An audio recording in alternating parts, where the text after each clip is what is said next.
ဗုဒ္ဓဘာသာဖြစ်ရင်အ ਨੇ ဆုံးအဲ့ဒီကံကံဤကျိုးယုံကြည်လက်ခံတဲ့ပုဂ္ဂိုလ်ဖြစ်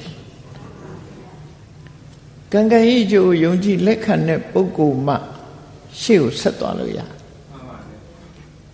ကံကံဤကျိုးကိုညှင်းပယ်လိုက်တာနဲ့တပြိုင်နက်မြတ်စွာဘုရားဟောတဲ့ဆုံးမတရားတော်တွေနဲ့သွေးဖီသွားပြီသူကနော်သွေးဖီသွားပြီကဲစဉ်းစားကြည့်အောင်ကံကံဤအကျိုးကိုလက်ခံသူနဲ့လက်မခံသူဒီနှစ်ယောက်ပဲကြည့်လက်ခံသူကဘယ်လိုစဉ်းစားလက်မခံသူကဘယ်လိုစဉ်းစားမလဲလက်မခံသူစဉ်းစားပုံလေးကိုကြည့်ကိုယ့်ဟာကိုယ်လည်းစဉ်းစားကြည့်ပေါ့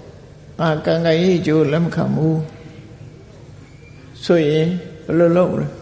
အေးကောင်းတာလုပ်လဲကောင်းကျိုးမရပါဘူးမကောင်းတာလုပ်လဲမကောင်းတဲ့ကျိုးမရပါဘူးဒါတွေကအပို့ပဲကိုလှုပ်ချင်တာလုပ်မယ်ဆိုတဲ့လူတယောက်ဟာ